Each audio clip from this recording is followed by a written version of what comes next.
तुलसी हार गळा आवडे निरंतर हेची ध्यान आवडे निरंतर हेची ध्यान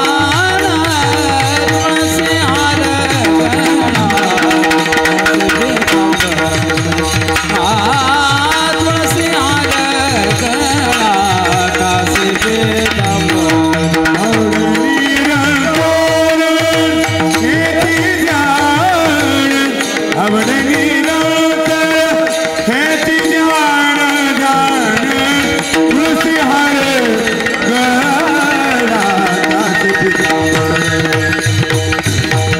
तुळसी हार गणा काशी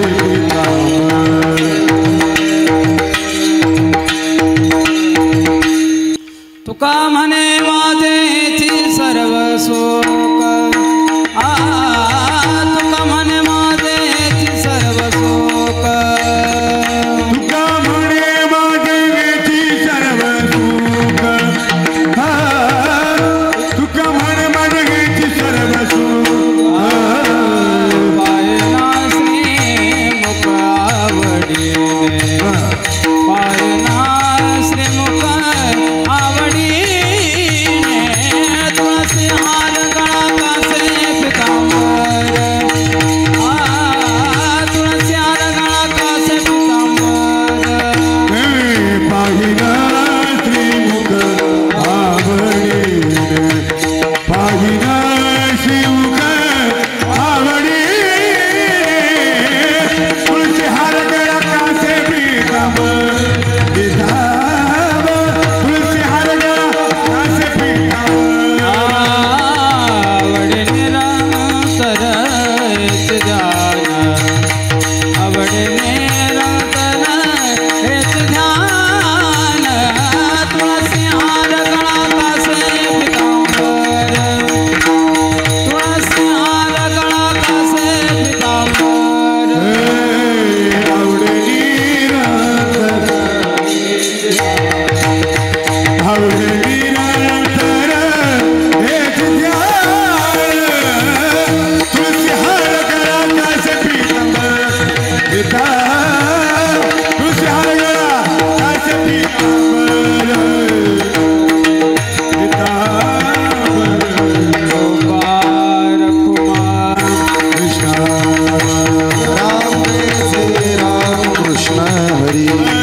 लोचनी सुख झाले हो साधनी तो हा विठ्ठल बरवा तो हा माधव बरवा रूप पाहता लोचनी सुख झाले हो साधनी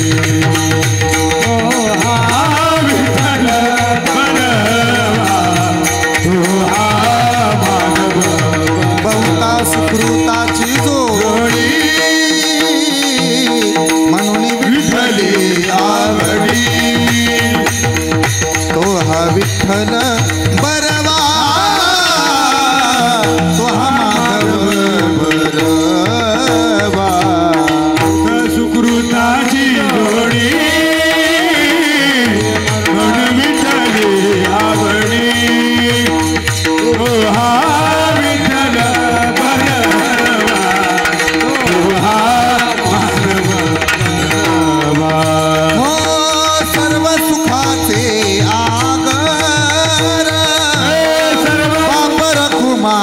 देवीवर मना सर्व सुखाचे आगर बापर कुमा देवीवर हो तो हा विठ्ठल बरवा तो हा माधव बरवा तो हा माधव बरवा तो हा माधव बरवा विठ्ठल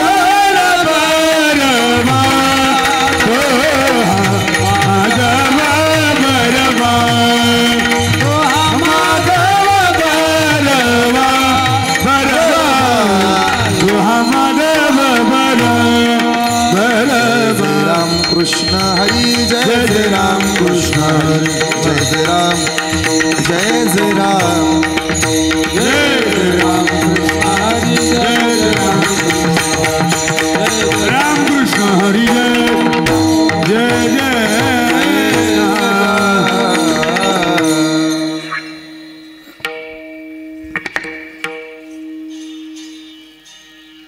शुद्ध बीजा पोटी फळे रसाळ गोमटी मुखी अमृताची वाणी देह देवाचे कारणे शुद्ध बीजा पोटी रसाळ गोमटी मुखी अमृताची वाणी देवाचे सर्वांग निर्मळ चित्त जैसे गंगाजळ मुखी अमृताची वाणी देह देवाचे कारणी सर्वांग निर्मळ चित्त जैसे गंगाजळ मुखी अमृताची वाणी देह देवाचे कारणी तुका म्हणे जाती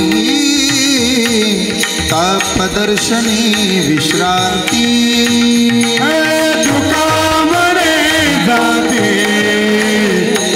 तापदर्शनी विश्रांती तुका म्हणे जाते तापदर्शने विश्रांती मुखी अमृताची वाणी देह देवाचे कारणी तुका म्हणे जाते तापदर्शनी विश्रांती मुखी अमृताची वाणी देवाचे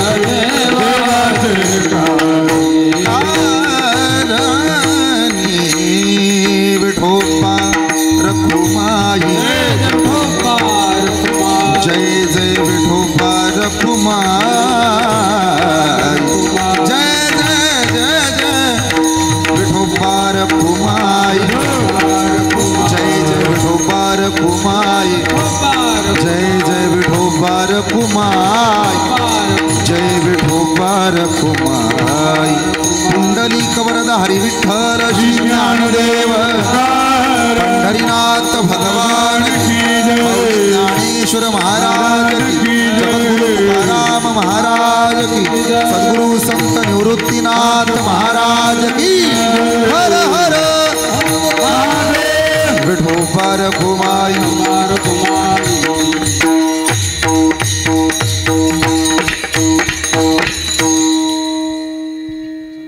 आजच्या या कैलासवासी संतू गंगाराम कांडेकर यांच्या प्रथम पुण्यस्मरणानिमित्त महाराष्ट्रातील नामवंत कीर्तनकार समोज प्रबंधनकार हरिभक्तीपरायण सागर महाराज बोराटे यांच्या कीर्तनातील प्रारंभीची चाल महाराष्ट्रातील एक नामवंत गायक रोहिदासजी महाराज मते गुरुजी आणि त्यांना साथ देतील वारकरी चालीरत्न गोरखजी महाराज मतीर त्याचप्रमाणे मृदुंगालंकार दिनेशजी महाराज मोडा त्याचप्रमाणे मृदुंगालंकार भूषणजी महाराज जाधव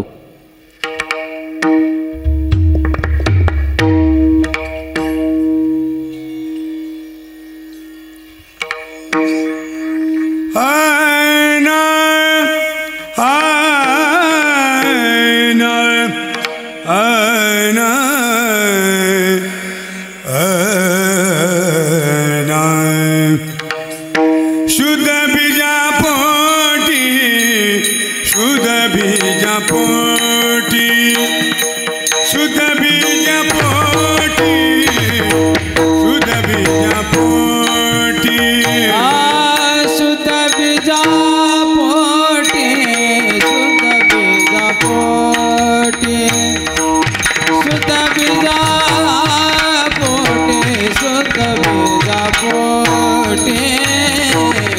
शुद्ध बीजा पोटी शुद्ध बीजा पोटी शुद्ध बीजा पोटी शुद्ध बीजा पोटी शुद्ध बीजा पोटी शुद्ध बीजा पोटी शुद्ध बीजा पोटी शुद्ध बीजा पोटी शुद्ध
दे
बारीक बारीक विठ्ठल विठ्ठल विठ्ठल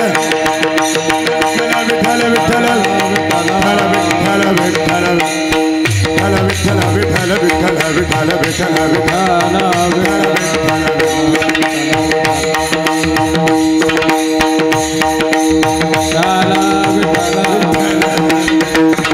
विठ्ठल विठ्ठल विठ्ठल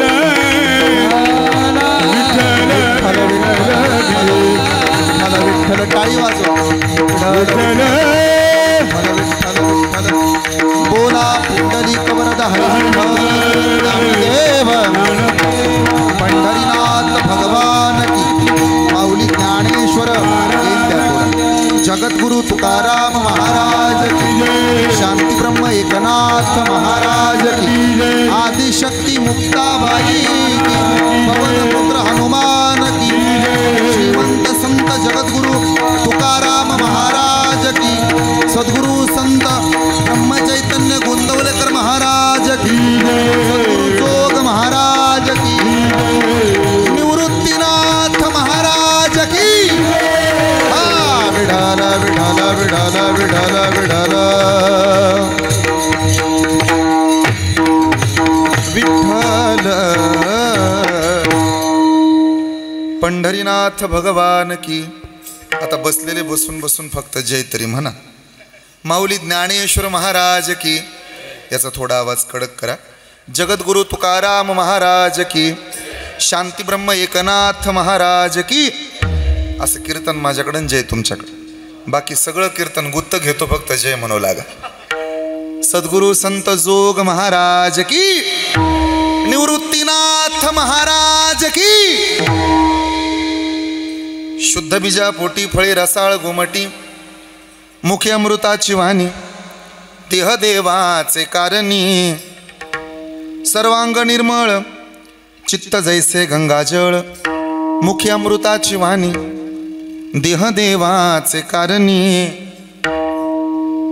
तुका म्हणे जाती ताप दर्शने विश्रांती मुखे अमृताची वाणी देह देवाचे कारणी समचरण सरोजम सांद्रणीला बुदाबम जगननिहितपाणी मंडनम मंडनानाम तरुण तुलसीमाला कंधरम कंजनेत्रम सदय धवलहासम विठ्ठलम चिंतयामि. दया ज्ञान शांती तिथे योगनिष्ठा मुखी दिव्य तेज दिसे संत श्रेष्ठा अलौकिक लीला किती आठवावे श्रीनिवृत्तीनाथा नमो नम्र भावे. अलंकापुरी रम्य सिंहासनस्थं पदांबुज तेजस्फुरदक प्रदेशम विधींद्रादिदेव सदा स्तूयमानं समाधिस्थमूर्तिं भजे ज्ञानदेवं. नमो ज्ञानेश्वरा नमो ज्ञानेश्वरा नमो ज्ञानेश्वरा नमो ज्ञानेश्वरा.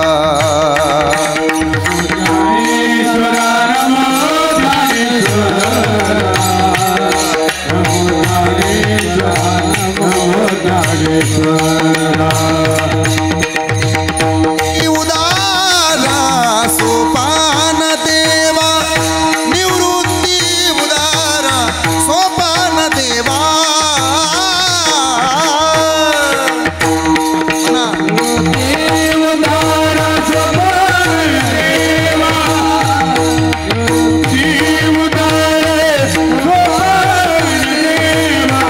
निवृत्ती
आद्यत्रय जननी देवाचे शुद्ध बीजा पोटी फळे रसाळ गोमटी मुखी अमृताची वाणी देह देवाचे कार्याने प्रस्तुत प्राप्त प्रसंगी संप्राप्त कीर्तन रूपी सेवेकरता निवडलेला उच्चारलेला गायलेला अभंग जगद्गुरु जगद उद्धारक वारकरी संप्रदायाचे कळस वैराग्याचे मूर्तिमंत उदाहरण पाचव्या वेदाचे निर्माते सकल संत कंठ विभूषित महाराष्ट्राच्या झोळीमध्ये गाथा नावाचं शास्त्रदान म्हणून टाकणारे या महाराष्ट्राचं वैभव संप्रदायाचा प्राण संत तुकाराम महाराजांचा चारचरणाचा साधुत्वाची काही लक्षणं सांगणारा आजचा हा अभंग आहे। या अभंगातून संत तुकाराम महाराज साधुत्व समजावून देत आहेत। साधू आणि साधुत्व याच्यामध्ये जमीन आसमानाचा अंतर आहे। साधू चटकन ओळखता येतो, साधुत्व सहजासहजी प्राप्त होत नाही। साधूला सहज पाहता येतं,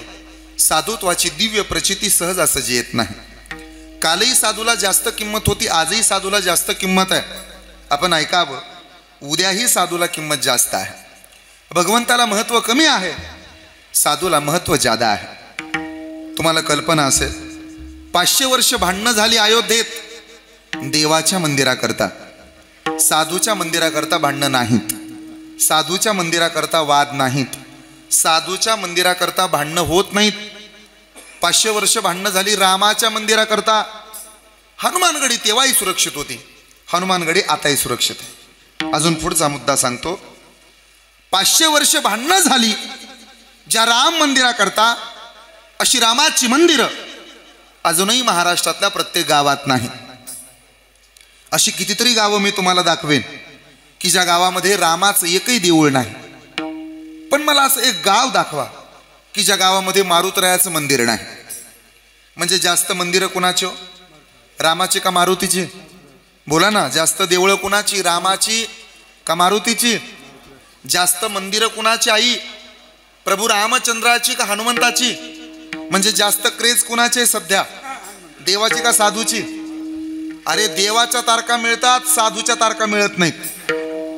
अजून सोपं करतो, आजही पंढरीला गेल्यानंतर सगळ्यात अगोदर दर्शन पांडुरंगाचं नाही, पुंडलिकाचं। तुम्ही जाता ना पंढरपूरला, तुम्हाला माहिती आहे ना पंढरपूर? हात वर करा बरं। पंढरपूर, पंढरपूर कुणाकुणाला माहिती नाही पंढरपूर, त्यांना हात वर घ्या बरं, घ्या हात खाली। आधी दर्शन देवाचं का अगोदर दर्शन साधूचं सांगा? असं आहे, हे कलियुग आहे। साधू थोर जाना, साधू थोर जाना, साधू थोर जाना कलियुगी। साधूची व्याख्याच अशी आहे, निर्माण मोहा जित संग दोषा, अध्यात्म नित्य सुख दुःख समान सकळ, जीवांचा कृपा, ज्ञानाचा उद्बोध भक्ती, प्रेमाचा कल्लोळ। देवाकडे असं आहे, भक्ता राखे पायापासी आणि दुर्जनासी संहारी। साधूच मात्र तसं नाही, अहितापासून काढिती, हित देऊनी वाढविती, नाही श्रुती पुरवती, माऊली रया दया करणे जे भूतासी, दया करणे जे भूतासी, देशी दासानी दासी, ज्याची आपण गीता नाही, ज्याची आपण गीता नाही, ज्याची घरी जोर धरी।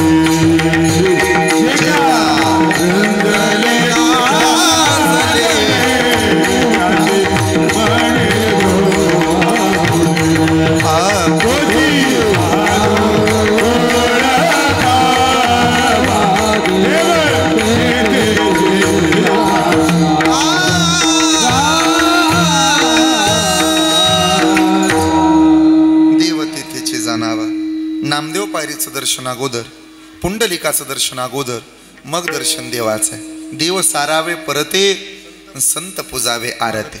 म्हणून साधुत्व श्रेष्ठ होतं, श्रेष्ठ आहे, श्रेष्ठ राहणार आहे। थोडा बेस फक्त वाढवा। साधुत्व समजावून देणारा आजचा हा महाराजांचा अभंग आहे, थोडं कमी करा। ज्यांच्या प्रथम पुण्यस्मरणाच्या निमित्तानं आज आपण सर्वजण एकत्र आलोत, वैकुंठवासी संतूदादा कांडेकर आमच्यातून निघून गेले. आपल्या तालुक्यात एक म्हण आहे, जो आवडे सर्वाला तोच आवडे देवाला. या म्हणीमध्ये मोठी गंमत आहे दिनेश बाबा. जी माणसं आपल्याला आवडतात ती माणसं देवालाही आवडतात, पण जी माणसं देवाला आवडतात ती माणसं आपल्याला कधीही आवडत नाहीत. हे सिद्ध करून दाखवतो. ज्ञानोबा देवाला आवडत होते, माणसाला आवडत नव्हते. निवृत्तीनाथ देवाला आवडत होते, माणसाला कुठे आवडत होते. जनाबाई देवाला आवडायची, माणसाला आवडायची नाही. सखूबाई देवाला आवडायची, माणसाला आवडायची नाही. सोपान काका देवाला आवडत होते, तुकोबा देवाला आवडत होते, माणसाला आवडत नव्हते. सज्जन हो, हे कलियुग आहे. सध्या आपल्या पोराचा पहिला नंबर आला तरी शेजारची माणसं बोलायचे बंद होतात. म्हणून अजून एक म्हण पाठ करून ठेवा, ज्याचं जळतं त्याला कळतं. हा प्रयोग करून बघा, आपलेन परके कळतील तुम्हाला. ज्या दिवशी आपल्या खिशात पैसे नसतात त्या दिवशी कुणाच्याच खिशात पैसे नसतात. ज्या दिवशी आपल्याला अडचण राहते त्या दिवशी गावाला अडचण राहते. ज्या दिवशी आपली तारांबळ असते त्या दिवशी जगाची तारांबळ असते. ज्या दिवशी आपल्याकडे पैसा त्या दिवशी जगाकडे पैसा. हे जग असं आहे. या जगात काही बोटावर मोजणे इतकी माणसं आपली आहेत, ती कुटुंबातली माणसं आहेत. आणि हे असं प्रेमळ व्यक्तिमत्व म्हणजे आमचे दादा होते. वागण्यात नम्रता, बोलण्यात गोडवा, हृदयात गरिबीची जाण असणारा संपूर्ण कांडेकर परिवार. मागच्या वर्षी दादा निघून गेले. त्यांचा संपूर्ण परिवार आदरणीय भगवान दादा, ज्ञानेश दादा आणि विष्णू दादा, काळ्या आईची प्रामाणिकपणानं सेवा करणारा हा परिवार आहे. आमचे विष्णू दादा विकास कार्यकारी सोसायटीचे चेअरमन आहेत. 3 बहिणी आहेत. कन्या अर्थात सुनंदाताई, सुशिलाताई, सीताबाई. विठाबाई नावाची बहीण आहे. आणि लक्ष्मीच्या पावलानं नांदायला आलेल्या लक्ष्मीबाई या त्यांच्या धर्मपत्नी होत. हा संसार सोन्याचा झाला, परिवार समृद्ध झाला. पण हे वैभव पाहायला अजून 10-5 वर्ष दादाने जगायला हवं होतं. ही भावना या पोरांची आहे. आजोबाचा आयुष्यातला सगळ्यात शेवटचा मित्र म्हणजे नातू आहे, आणि नातूचा सगळ्यात पहिला मित्र म्हणजे आजोबा आहे. मागच्या वर्षी यश दादाच्या डोळ्याला पाणी आलं असेल. आमचा रोशन दादा, धनंजय दादा, ही सगळी पोरं रडली असते. त्याचं कारण आहे, आपल्या घरातला माणूस निघून जाणं ही शक्य तेवढी सोपी गोष्ट नाही. लेकी रडत राहतात, माहेराला येतात, बापाचा फोटो डोळे भरून पाहतात. मग भावाचं लेकरू विचारतं, आत्या काय बेटा आता का रडते? रडू नको तर काय करू रे राजा. जेव्हा माझा बाप जिवंत होता तेव्हा जेव्हा माहेराला येत होते तेव्हा भाकरीचे 2 तुकडे येत होते. एक तुकडा उजव्या हातानं टाकला जायचा, दुसरा तुकडा डाव्या हातानं टाकला जायचा. कडा बोटं मोडली जायची. आली माझी डॉक्टरीन, आली माझी वकिलीन. मग माझ्या घरात माझं स्वागत होत होतं. माझा बाप उरला नाही, आता असं स्वागत पुन्हा होत नाही. म्हणून लेकीच्या डोळ्याला पाणी. तुटलेल्या शर्टाचं बटन जोडते तिला आई म्हणतात. तुटलेल्या शर्टाचं बटन जोडते तिला आई म्हणतात. पण लेकराचा तुटलेला आत्मविश्वास जोडायचं काम करतो ना, त्याला आपला बाप म्हणतात. माझं लेकरू आज उपाशी नाही राहिलं पाहिजे असं जिला वाटतं ती आई आहे. माझं बाळ, माझा पोरगा, माझं लेकरू आज उपाशी नाही राहिलं पाहिजे असं जिला वाटतं ती आई आहे. माझं लेकरू उद्याही उपाशी नाही राहिलं पाहिजे असं ज्याला वाटतं तो बाप आहे.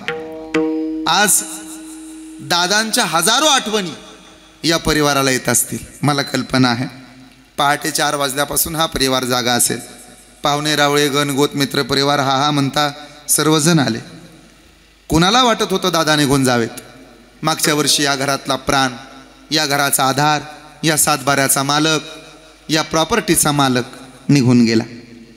बहीण माहेराला येते, भावाचा फोटो डोळे भरून पाहते, म्हणते दादा तुझ्याकडून इस्टेटीची अपेक्षा नाही, पैशाची अपेक्षा नाही, धनाची अपेक्षा नाही रे. बस तुझ्या मनगटावरती राखी बांधता यावी. लेकीला चपल्या सोडायला एकुलता एक उमरा फक्त बापाचा असतो. ज्या दिवशी बाप माहेरातून मरतो त्या दिवशी लेकीची पावलं जड होऊन राहतात. आज 3ही पोरांना कळत असेल. कर्तबगार आहेत लेकरं. पंचकृषीमध्ये नाव आहे. आमच्या भगवान दादाला, ज्ञानेश दादाला, विष्णूदादाला परिसरात मोठी किंमत आहे, पण बापानं पाठीवरती टाकलेली शाबासकीची थाप ही पुन्हा आयुष्यात कधी मिळत नाही. डोंगराच्या पलीकडे बुडालेला सूर्य दुसऱ्या दिवशी रोज दिसेल, पण मात्याआड निघून गेलेले दादा आता पुन्हा दिसणार नाही. माझ्या तायानो बहिण्यानो, नातूच्या आणि नातीच्या तळहातावरती 10 रुपयाचं नाणं टेकवणारा हा आजोबा एका बाजूला, कंपनी हजारो रुपये पगार देईल, तो पगार एका बाजूला. ऐकावं सोयरा धैर्यानी, ऐकावं पाहुण्यानी माझ्या दादानो. अरे ज्याचं जळतं त्याला तेव्हा कळतं, ज्याचं जळत नाही त्याला कधीही कळत नाही. नाही तर धन द्यायला गेल्यानंतर तुम्ही स्मशानात पहा, ज्याच्या घरातला माणूस गेला तेवढ्यांच्याच डोळ्याला पाणी असतं. पाहुणे रावळे तर फक्त म्हणतात 12 कधी वाजतात आणि पहिल्या पंक्तीला कधी बसतात. माझ्या दादानो, नाती माहेराला येतात, नातवंड मोठे होतात. आमच्या धनंजय दादाला, यश दादाला, रोशन दादाला विचारा कीर्तन झाल्यानंतर आजोबा जाण्याचं दुःख नातू सांगत राहील. तळहातावरती 5 रुपयाचं नाणं टेकवणारा हा आजोबा एका बाजूला, कंपनी हजारो रुपये पगार देईल, तो पगार एका बाजूला. जेवढं प्रेम, जेवढी माया, जेवढी आपुलकी, जेवढा स्नेह आजोबाकडं आहे, तेवढा स्नेह जगात कुठं नाही. आणि मग परिवार म्हणतो, पांडुरंगा गच्च भरलेला परिवार आमचा, काय गरज होती आमच्या बापाला घेऊन जायची. अजून 4-2 वर्ष जगले असते तर नातू आणि नातवंडांची कर्तबगारी पाहायला मिळाली असती. म्हणून दुःख आहे. परिवार म्हणत राहतो पांडुरंगाला, देवा तुझा माझा देवा वारे वैराकार, देवा तुझा माझा हरी वैराकार, तुझा माझा हरी वैराकार, देवा तुझा माझा हरी वैराकार. दुःखाचे डोंगर गाविसी, दुःखाचे डोंगर गाविसी, बळे बांधुनिया इसका हाथी बड़े बादुनिया इसका हाथ दुखाचे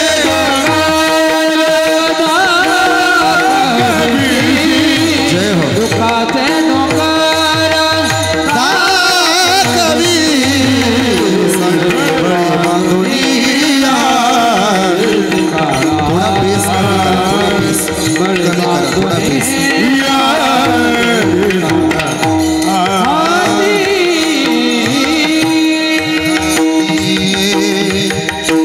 लेका कोणालाही वाटत नाही की आपल्या घरातला चालता बोलता माणूस निघून जावा, पण मागच्या वर्षी दादा निघून गेले. उभा परिवार दुःख सागरात. गेलेल्या माणसाची पत्नी रडत राहते, हात आपटत नाही, पोट आपटत नाही, पण कपाळ बडवत राहत. विचारा त्या पत्नीला का रडता, ती सांगत राहत, कपाळाच कुंकू माझ्या जन्माला जाऊ दे, आयुष्याचा जोडीदार शतजन्मी भेटू दे. कपाळाचं कुंकू माझ्या, कपाळावरच्या चिमटी एवढाल्या कुंकवाला जेवढी इज्जत आहे तेवढी किंमत जगात कशाला नाही. गेलेला भावाचा भाऊ रडत राहतो, पाय आपटत नाही, कपाळ बडवत नाही, हात आपटतो. दादा या भाऊतलं भाऊबळ निघून गेले रे. या कांडेकर परिवारानं ऐकावं, आज शेवटचा दिवस आहे. पहिलं पुण्यस्मरण आणि या पुण्यस्मरणाच्या निमित्तानं हरिकीर्तन म्हणजे आमच्या दादांचा शेवट गोड झालेला आहे. माझ्या दादानो, हे जरी खरं असलं तरी सुद्धा माय रडत राहते तर पोट आपटते, लेकर रडत राहतात तर पाय आपटत रडत राहतात. बाबा आयुष्यातलं पहिलं पाऊल टाकायला तुम्ही शिकवलं, टाकलेलं पाऊल वापस नाही घ्यायचं बेटा, हे सुद्धा दादा तुम्ही शिकवलं. दादा तुम्ही फक्त फोटोत इथून पुढे आम्हाला दिसाल. काय पाहायचंय ना ते आजपासून फक्त दादांना फोटोत पाहावं लागतं. ही केवढी मोठी शोकांतिका आहे. दोन्ही मृदंगाचार्य, तीनही गायक, सर्व कीर्तनकार बंधू या सर्वांना ज्ञात आहे, ज्याचं जळतं त्याला तेव्हा कळतं. आज या कांडेकर परिवाराला दुःखातून सावरण्याचं बळ मिळावं याच्याकरता हे पुण्यस्मरण आहे. पुण्यस्मरण आणि त्यानिमित्तानं हरिकीर्तन. तसा तर परिवार अत्यंत गोड आहे. सुशलो मातृपुण्येनं पितृपुण्येनं चतुरतः उदारो अंश पुण्येनं आत्मपुण्येनं सभाग्यता. या परिवाराला ठाऊक आहे या देहाची या गावालिया जन्म मृत्यूच्या सोहळ्या ना म्हणून ये धनंजया जियापरी.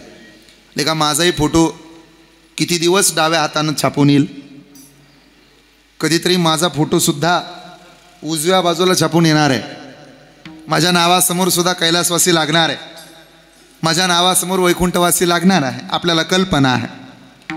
आया है सो जाएगा राजा रंग फकीर हो कोई सिंहासन चढ़ गया कोई बंधा जंजीर.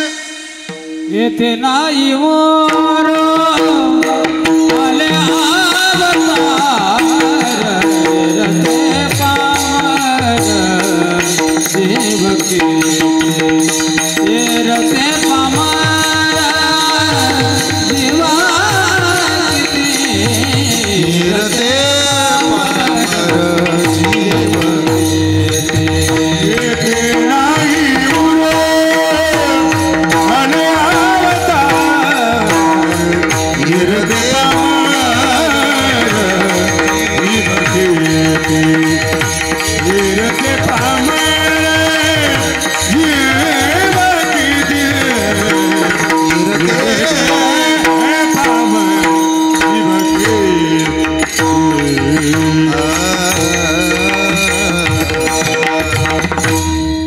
संत शिरोमणी सावता महाराज सुंदर सांगतात.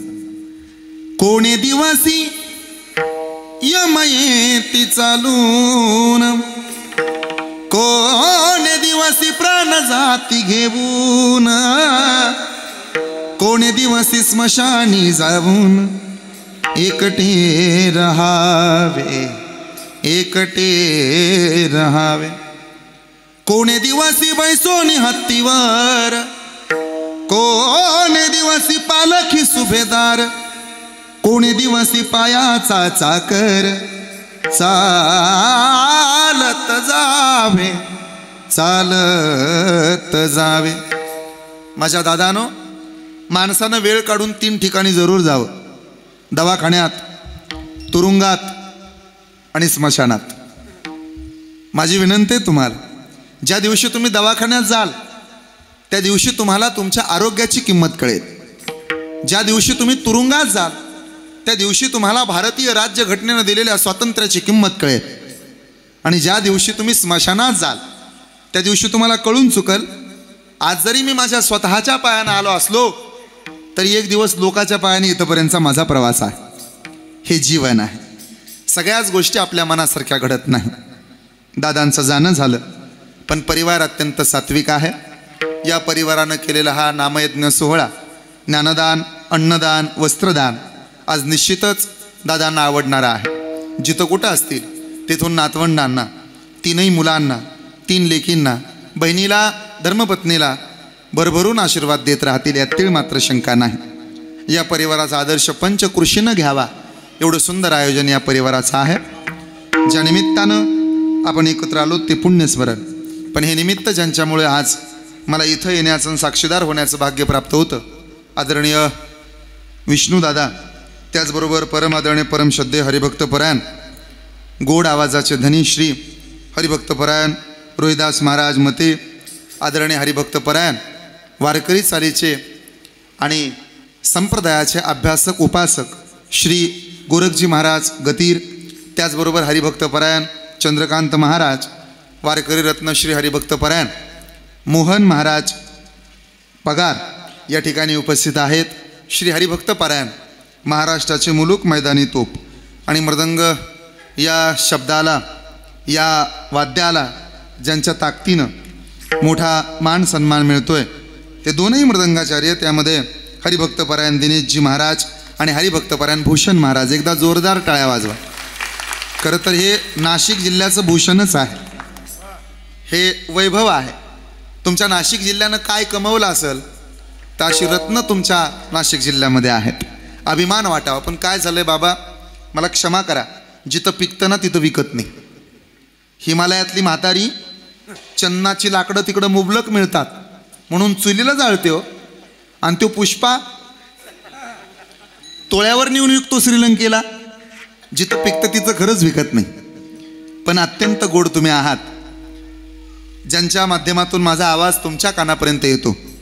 जय अंबिका साऊंड सिस्टमचे मालक श्री आदरणीय हरिभक्तपरायण सुनील दादा, एकदा त्यांच्यासाठीही टाळी वाजवा. आणि आपण सर्वजण आहात. माझ्या अभंगाकडे मला जायचं, यावं लागतं त्याला जावं लागतं हे सर्वांना माहीत आहे. त्यामुळं या सगळ्याच गोष्टीवर मी अजिबात बोलणार नाही. ते उपजेते नासे नासिले ते पुनरपी दिसे, घटिका यंत्र जैसे परिभ्रमिका, जैसे जीर्ण वस्त्र सांडीचे मग नूतन वेडीचे वगैरे वगैरे बसणारांचं तोंडपाठ झालं. माझा कीर्तन झाल्यानंतर फेटा काढला आणि हरिभक्तपरायण किरण महाराज सानप यांना जर घातला तर माझ्यापेक्षा चांगलं कीर्तन करतील ते. एवढं पाठ झालं ऐकून ऐकून. त्यामुळं यातलं काहीही सांगणार नाही, अजिबात काळजी करू नका. तुम्हाला असं वाटेल आमचा वेळ वाया जातो की काय, पाठीमागं सुंदर चोपदार आहेत, हे लहान लहान विद्यार्थी आहेत, सुंदर शूटिंग करणारे आहेत. तुम्हाला असं वाटेल की आमचा वेळ वाया जातो, हे कीर्तन भजन रोजचंच असतं. मग तुम्ही उगाच जर मोबाईलमध्ये बोटं घालत असाल तर काही काळ आग लावा त्या मोबाईलला, परत आपण सगळे मिळून विझू. अजिबात त्याच्यामध्ये बोटं घालू नका.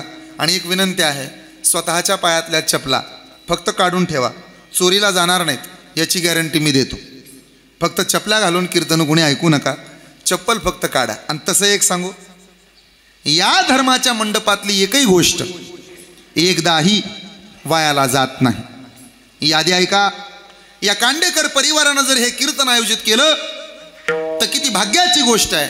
यातली एकही गोष्ट वाया जात नाही. तुळशीला घातलेलं पाणी, गाईला चारलेला घास, एखाद्या मंदिराला दिलेली देणगी, नामसप्ताहाला केलेली मदत, वारकऱ्याला केलेलं अन्नदान, पंढरपूरची केलेली वारी, आईबापाची केलेली सेवा आणि कीर्तनात बसून देवाच्या नावानं वाजवलेली टाळी जगात कधी वायाला गेली नाही. हा आमच्या संप्रदायाचा इतिहास आहे. सज्जन हो, ज्याला ज्ञान पाहिजे त्यानं अभ्यास करावा, ज्याला चांगलं आरोग्य पाहिजे त्यानं व्यायाम करावा, ज्याला पैसा पाहिजे त्यानं उद्योगधंदा करावा, पण ज्याला समाधान पाहिजे त्यानं डोळे झाकून परमार्थ केला पाहिजे. या मताचे आम्ही आहोत. तुम्हाला समाधान पाहिजे ना, बस परमार्थाशिवाय किंमत नाही. तसे तर आपण भाग्यवान आहोत, या भारतात जन्माला आलो. हा आपला भारत देश इतका सुंदर आहे बाबा. याच देशात गंगा, यमुना, सरस्वती, गोदावरी, नर्मदा. आपण भाग्यवान आहोत. भरतखंडे नरदेह प्राप्ती, हे तो परमभाग्याची संपत्ती. आपण इतके भाग्यवान, ज्ञानोबरायांनी या संपूर्ण विश्वाला घर बनवले. महाराजांना कोणीतरी विचारलं, ज्ञानोबा अहो एखादं घर बांधा, तुमचंही घर असलं पाहिजे, तुमचाही बंगला असावा, कधी आलो तर तुमच्या वाड्याकडे येता यावं. ज्ञानोबराय म्हणले, मला घर बांधण्यासाठी दुसऱ्या इंजिनियरची गरज नाही. हे विश्वाची माझे घर. आता ज्ञानोबरायांच्या घराचा प्लॅन आहे का? हे विश्वाची माझे. मी काय आर्किटेक्चर नाही किंवा इंजिनियर पण नाही, पण तरीही ज्ञानोबरायांचा प्लॅन तुम्हाला समजावून देतो घराचा. हे सगळं विश्व माऊलीच्या भाषेत घर आहे. ऑस्ट्रेलिया या घरातला हॉल आहे, डेन्मार्क घराचं किचन आहे, चीन घरातलं भांडारगृह आहे, अमेरिका या घरातली तिजोरी आहे, पैसा त्यांच्याकडेच जास्त आहे ना, पाकिस्तान घरातल्या कुरापती आहे हो, जापान घरातलं मिनी मेडिकल आहे. जापान जास्त औषधं कुठं तयार होतात, जास्त गोळ्या कुठल्या देशात तयार होतात, जास्त गोळ्या औषधं तेलं कुठली प्रसिद्ध आहेत? जापान. हे तुम्हाला माहीत असावं. म्हणून जापानी माणसाचं चांगलं होतं, जापानी माणसाचा उद्धार होतो, जापानी माणसाचं धडबलं होतं, जापानी माणसं जास्त दिवस जगतात. तुम्ही पाहताय ना कीर्तन, फक्त ऐकण्यासाठी नसतं बरं. जापानी माणसाचं चांगलं होतं, नाही तर जापन होईल माझ्या बोलण्याची. म्हणून माणसानं खिशातला मनीही जपला पाहिजे आणि माळेतला मनी सुद्धा जपला पाहिजे. पण या दोन मन्यात फरक आहे. माळेतला मनी जपताना आत ओढावा लागतो आणि खिशातला मनी जपताना बाहेर सोडावा लागतो. पैसे कसे मोजता आपण? बाहेर सोडतो का आत ओढतो? परत ऐका, चांगली माणसं आहात तुम्ही, पुण्य असं आत ओढायचं असतं, पाप असं बाहेर ढकलायचं असतं. आणि म्हणून कीर्तनकार बाबाचं दर्शन रिकाम्या हाताने घ्यायचं नसतं. हे आपलं केला इशारा स्वतः.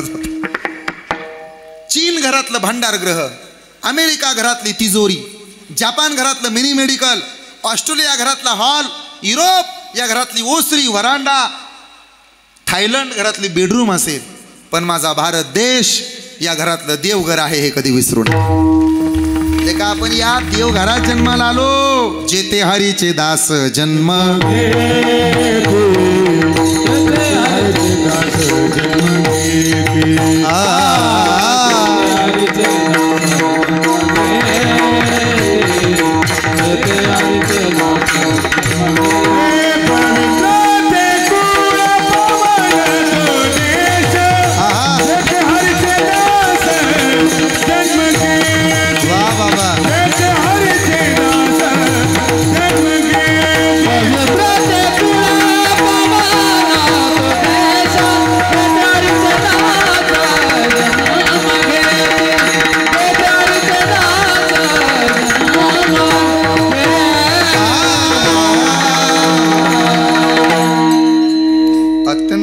सात. आता अशी 7 असल्यानंतर कमीत कमी 12:30. बरं, अजिबात मध्ये आधी कोणी घड्याळाचा प्रचार करायचा नाही. मी स्वतः बारामतीच्या पट्ट्यातला आहे.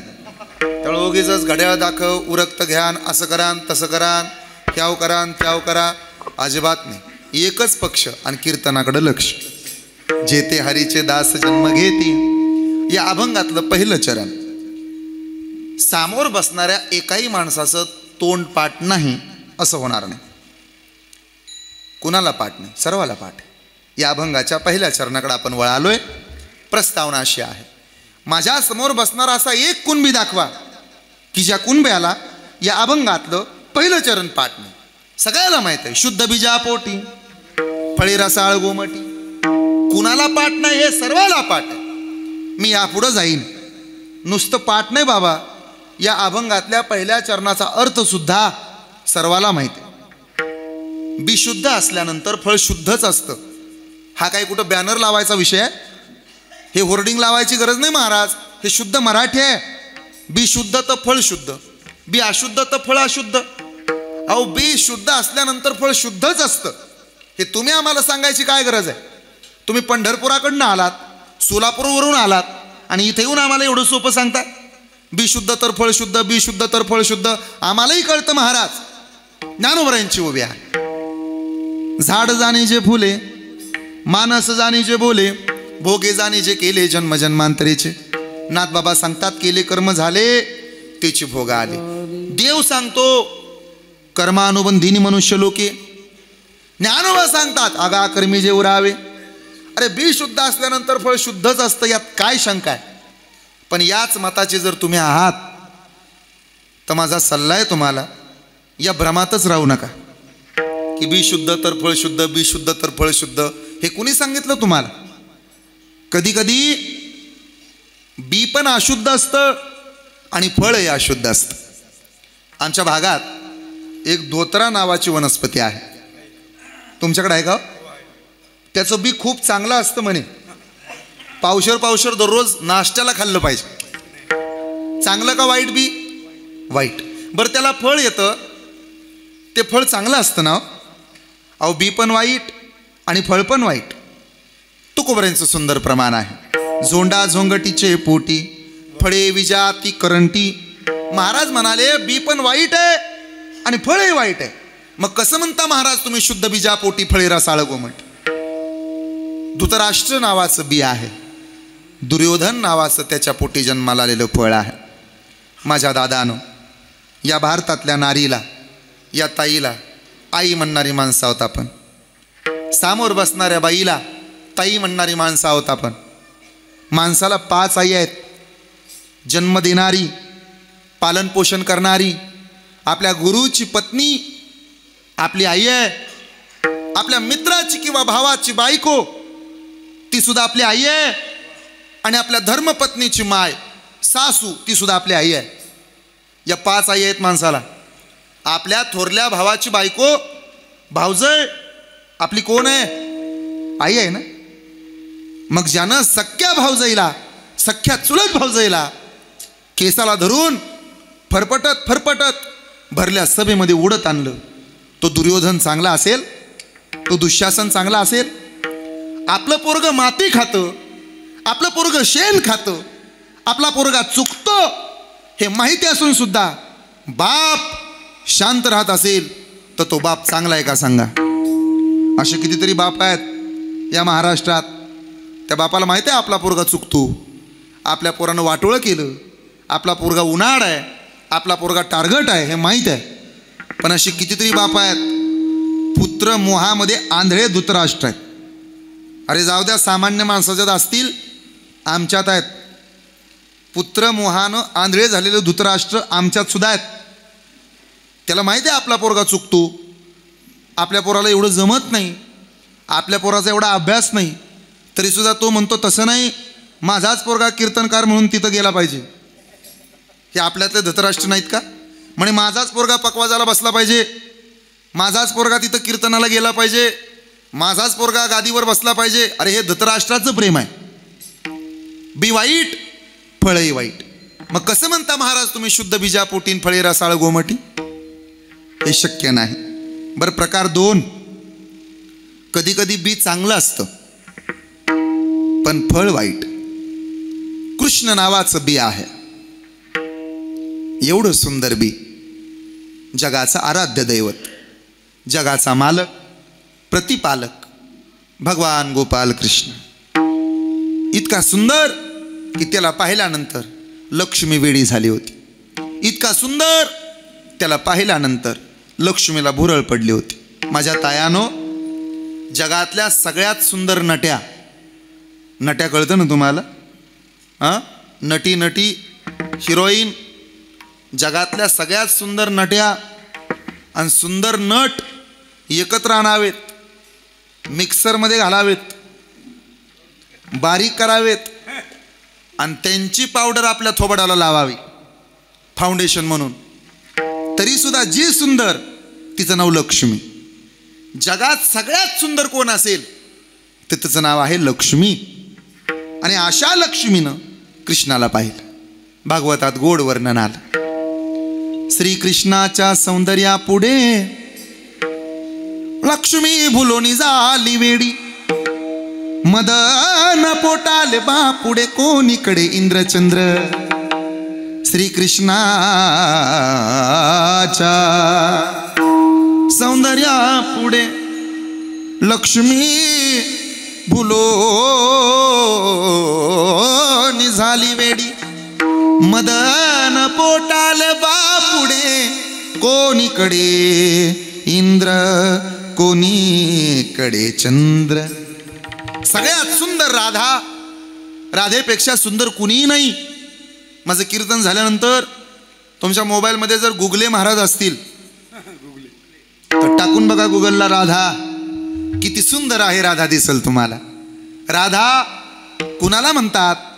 जिच्या आयुष्याचं समर्पण कान्हा, तिचं नाव राधा. जिच्या आयुष्याची सुरुवात कान्हा, तिचं नाव राधा. जिच्या आयुष्याचा शेवट कान्हा, तिचं नाव राधा. राधा शब्द लिहिताना प्रत्येक अक्षरासमोर उभा करावा लागला कान्हा, तेव्हा जी पूर्ण झाली तिचं नाव राधा. रच्या पुढं कोण द्यावा लागतो? धच्या पुढं कोण उभा करावा लागतो? तेव्हा जी पूर्ण होते तिचं नाव Radha. Sacrification is the second name of the love. हे जिनं आयुष्यात पहिल्यांदा जगाला शिकवलं तिचं नाव आहे राधा. समर्पणाचं दुसरं नाव राधा आहे. आपण आपल्या आयुष्याचं सरपण होण्या अगोदर समर्पण करावं. एक उदाहरण देतो, मग कृष्णाचं सौंदर्य सांगतो. आमच्या गावात, आमच्या घरी कृष्णाचं मंदिर आहे. फार चांगलं मंदिर आहे. कधी आलात तर आवर्जून आमच्या मंदिराला भेट द्या. इतका सुंदर देखणा कृष्ण आहे आमचा, त्याला पाहिल्याशिवाय आमच्या दिवसाची सुरुवात होत नाही. आमच्या मंदिरातला एक सेवेकरी होता, चांगला होता, सज्जन होता. आजारी पडला, 90 वर्ष वय आहे.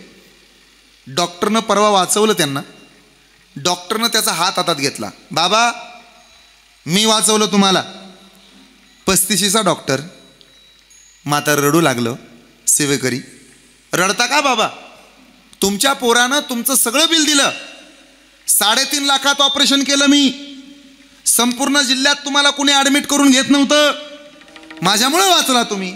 मी वाचवलं तुम्हाला. मी नसतो तर मेला असता. 3.5 तास तुमचं हृदय मी माझ्या तळहातावर सांभाळलं. त्या सेवेकराच्या डोळ्याला पाणी आलं. सेवेकऱ्यानं डॉक्टरचा हात हातात घेतला आणि दिलेलं उत्तर अति गोड आहे, ऐका. तो सेवेकरी म्हणे, डॉक्टर माझं हृदय अवघं 3.5 तास तुम्ही तुमच्या तळहातावर सांभाळलं तर त्याचं 3.5 लाख रुपये बिल केलं. जगाच्या मालकानं श्रीकृष्णानं मी 90 वर्षाचा होईपर्यंत मला फुकट सांभाळलं, त्याचे किती उपकार मानू. म्हणून माझ्या डोळ्याला पाणी. बरवे झाले आजीवरी, नाही पडिलो मृत्यूच्या हारी, वाचोने आलो यथवरी, उरले ते हरी तुम्हा समर्पण. तर्पण करायच्या अगोदर अर्पण करून रिकामे व्हा. महाराजांनी सांगितलं, तुका म्हणे प्राण करा देवासी अर्पण, देवासी अर्पण, करा देवासी अर्पण.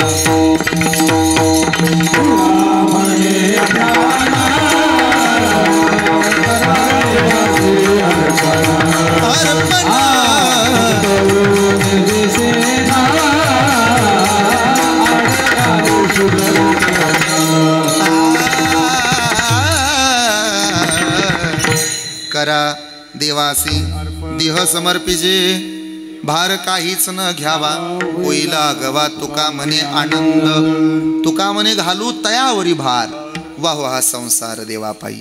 कृष्ण एवढा सुंदर, राधेनं भार घातला, संपूर्ण गोपाळाने भार घातला देवावर. लक्ष्मी म्हणाली, देवा मी तुमच्या पावलांची दासी होईन.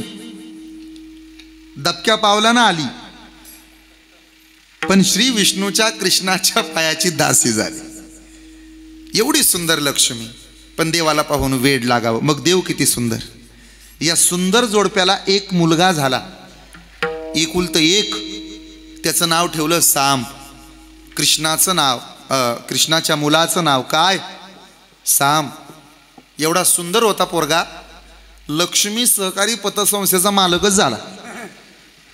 ज्याची आई सुंदर त्याचा बाप सुंदरच ना बाबा. पोरगा ज्यांचा मुलगा, लक्ष्मीचा मुलगा पैशाचा मालक आहे, तो बचत करेल का? बिघडलं पोरग, वाया गेलं कृष्णाचं पोरग. माझी विनंती आहे तुम्हाला, नाशिककर, जातेगावकर, पाया पडतो तुमच्या, पण पाया पडून विनंती आहे, जोपर्यंत तुमचं लेकरू स्वतःच्या पायावर उभा राहत नाही तोपर्यंत त्याला तुमच्या प्रॉपर्टीचा अंदाज येऊ देऊ नका. ज्या दिवशी त्याला कळेल ना तुमच्याकडे किती पैसा आहे, त्या दिवसापासून काय काम धंदा करत नाही पोरग. गावात फिरतं कॉलर उडवत, बुलेटच्या पुंगळ्या काढून. त्याला विचारा काहीतरी काम धंदा करते, म्हणतं गरज नाही आपल्याला, रोड टच आहे, रोड टच. त्र्यंबक हायवेला. मग वाट कशाची बघतो? म्हणे अण्णा मरायची. अण्णा मेल्यावर बॅनर लावून विकणार, गावठाण प्लॉट विकणे आहेत. अशी बरीच पुरं आहेत. माझी विनंती आहे, तारुण्य, सत्ता, संपत्ती आणि फुकटचा वेळ कुणालाही एकत्र भेटू नये. या 4 गोष्टी वेदांत विशाल अग्रवाल या एका बिल्डरच्या पुराला पुण्यात मागच्या 4 महिन्यापूर्वी एकत्र मिळाल्या. पोर्शे कार प्रकरण आठवतो तुम्हाला? 2 गोरी गोमटी मारली लोकाची आणि खानदान कामाला लावलं. तारुण्य, सत्ता, संपत्ती आणि वेळ या 4 गोष्टी पूजा खेडकर नावाच्या पुरीला एकत्र मिळाल्या. तिनं घरदार कामाला लावलं. तारुण्य, सत्ता, संपत्ती आणि फुकटचा वेळ मागच्या 2 आठवड्यात पुण्यातल्या एका श्रीमंताच्या बाईला या 4 गोष्टी एकत्र मिळाल्या. 47 वर्षाच्या बाईनं 52 वर्षाच्या नवऱ्याची सुपारी देऊन कार्यक्रम केला. हे कलियुग आहे भावानो. तुम्हाला वाटतं महाराष्ट्र सुधारला, आमचं लय चांगलं झालं, आम्ही लय चंद्रावर गेलो? कुणीकडनं सुधारला महाराष्ट्र कोणास ठाऊक? एखादा आमदार स्टेजवरून खाली उतरताना पोलिसाच्या कानाखाली लावतो. पोलीस स्टेशनमध्ये पोलिसाच्या समोर गोळ्या घालून माणसं मारली जातात. सरपंचाची दिवसा ढवळ्या हत्या होते, त्याच्यावरून राजकारण होतं. सुडाचं राजकारण पेटलं जातं. गोरगरिबाचं काम नाही राहिलं आता ग्रामपंचायतचा मेंबर होणं. लोक म्हणतात महाराष्ट्र सुधारला. कुणीकडनं सुधारला? पुजाऱ्याचा आधार घ्यायला गेलेली बिचारी पुजाऱ्यांच्या वासनेची शिकार होते. अंबरनाथ प्रकरण आठवा. श्रद्धा नावाची पोर रस्त्याच्या कडेला मारली जाते. यशस्वी शिंदे नावाची पोरगी MPSC मध्ये 3ऱ्या क्रमांकानं पास होते आणि तिचा मृतदेह राजगडच्या पायथ्याला सापडतो. वाईचा डॉक्टर पेशानं डॉक्टर होतो. 17 मृतदेह त्याच्या शेतामध्ये सापडतात. नाशिकचा ललित पाटील ड्रग्जचा कारखाना काढायला पुण्यात येतो आणि ससून रुग्णालयात त्याला बाया पुरवल्या जातात आणि लोक म्हणतात आमचा महाराष्ट्र सुधारला. हा महाराष्ट्र सुधारलेला नाही. हे शूटिंग चालू असताना माझं धाडस आहे. मग कधी सुधारेल महाराष्ट्र ऐका. ज्या दिवशी नाचणाऱ्या पाटलिनीपेक्षा भारताच्या राष्ट्रपती होणाऱ्या प्रतिभाताई पाटलांचं महत्व गावातल्या पोरांना आणि पोरींना कळल त्या दिवशी माझा महाराष्ट्र सुधारेल. ज्या दिवशी महाराष्ट्रातले वृद्धाश्रम कायमचे बंद होतील त्या दिवशी माझा महाराष्ट्र सुधारेल. आणि ज्या दिवशी खाकी वर्दीतला पोलीस पांढऱ्या कपड्यातल्या पुढाऱ्याला सलाम ठोकायचा बंद होईल त्या दिवशी माझा महाराष्ट्र सुधारेल. ज्याचा मोठा वशिला त्याचे देव काशीला आहेत. झाली 2 दिवसापूर्वी यात्रा. ज्याचा वशिला होता त्याला समाधीला मिठी मारून दर्शन होतं. ज्याचा वशिला नाही त्याला दारातनं म्हणत होते हो बाहेर. ज्याचा वशिला होता त्याला उजव्या बाजूने आत नेलं जात होतं. ज्याचा वशिला नव्हता त्याला अंगणात विनकऱ्यापाशी उभा केलं जात होतं. आणि लोक म्हणतात महाराष्ट्र सुधारला. रक्षक भक्षक झाले. काही पेशानं शिक्षक असतील माणूस म्हणून शून्य आहेत. काही पेशानं वकील असतील माणूस म्हणून शून्य आहेत. काही पेशानं इंजिनियर राहतील माणूस म्हणून शून्य आहेत. मला माफ करा. काही पेशानं कीर्तनकार आहेत. काही पेशानं गायक वादक आहेत. मला माफ करा तुम्ही, पण माणूस म्हणून शून्य आहेत. तुमच्या शेजारी उभा राहिल्यानंतर जर तुमच्यापासून मत्सराची दुर्गंध येत असेल, तुमच्या शेजारी उभा राहिल्यानंतर तिरस्काराच्या भावनाचा सूर कळत असेल तर काय उपयोग आहे तुमच्या पारमार्थिक असण्याचा. आयुष्याबरोबर आरोग्य, श्रीमंतीबरोबर समाधान आणि ज्ञानाबरोबर नम्रता हे वारकऱ्याचं लक्षण आहे. आज कितीतरी असे वारकरी आहेत बाबा स्वतःला फडकरी म्हणून घेतील, पण त्यांच्या सोबत उभा राहिलं तर मत्सराची दुर्गंध येते हो. माझी विनंती आहे, तारुण्य, सत्ता, संपत्ती या गोष्टी चांगल्या नाहीत. कृष्णाला सहज मिळाल्या, खानदान कामाला लावलं. माझी अजून एक विनंती आहे, पोराला 2 रुपये कमवायची अक्कल द्या. पोरीला 2 रुपये कमवू द्या. तिच्या गरजा, त्याच्या गरजा सहज पूर्ण करू नका. एक काळ असा होता, खांद्यावरनं ओढणी खाली आली तर पोरी पुढे जात नव्हत्या. सध्या रील स्टारचा जमाना आहे महाराज. खुशाल रील स्टार झाल्या बाया. त्या हातावर गोंधून घेतात हो. हातावर, पायावर, कपाळावर टॅटूचा जमाना आहे. कॉलेजच्या पोरींनी गोंधून घेऊ द्या, कीर्तनकार बाया पण गोंधून घेतात. का आदर्श घ्यावा लोकांनी. मला माफ करा पण ही सत्य परिस्थिती आहे. 5-10 हजार इंस्टाग्रामला फॉलोअर्स वाढण्याकरता बेंब्यान कमरा दाखवायची फॅशन महाराष्ट्रात आली. नाईट आउटचा जमाना आला. सांगा तुमच्या नातीला, सांगा तुमच्या लेकीला, माझं कीर्तन ऐकताय तुम्ही, माझ्या आयानो, सांगा रे तुमच्या पोरीला, दिदा भलेही तुझ्या खांद्यावरच्या ओढणीची किंमत 60, 70, 80, 90 रुपये असेल, नसल आवडत तुला ओढणी घ्यायला, गावंढळपणा वाटत असेल, सध्या क्रॉपटॉपचा जमाना आहे, पण ऐक ग माझ्या पोरी, जोपर्यंत तू तुझ्या खांद्यावर ओढणी घेते ना तोपर्यंत तुझ्याकडे बघणाऱ्या नजरा चांगल्या आहेत. सांगा ताईला, दिदा भलेही तुझ्या खांद्यावरच्या ओढणीची किंमत 60, 70, 80, 90 रुपये असेल, पण ज्या दिवशी तू तुझ्या खांद्यावर ओढणी घेतेस ना त्या दिवसापासून तुझ्या बापाची इज्जत करोडो रुपयाची झाल्याशिवाय राहत नाही. हे माहीत असावं लेकीला. आई होती, आईला पदर होता. जेवढं प्रेम आईचा पदर आपल्यावर करतो ना रोहिदास बाबा, तेवढं प्रेम जगात कुणी करत नाही. आईचा पदर जगात सगळ्यात श्रीमंत आहे. ज्याचं रक्त तरुण आहे ना त्यानं माझं कीर्तन ऐकावं. जगात कुणालाही कमी समजायचं, आईच्या पदराला कधी कमी समजायचं नाही. जगात कुणाचाही अपमान होऊ द्यायचा, आईच्या पदराचा कधी अपमान होऊ द्यायचा नाही.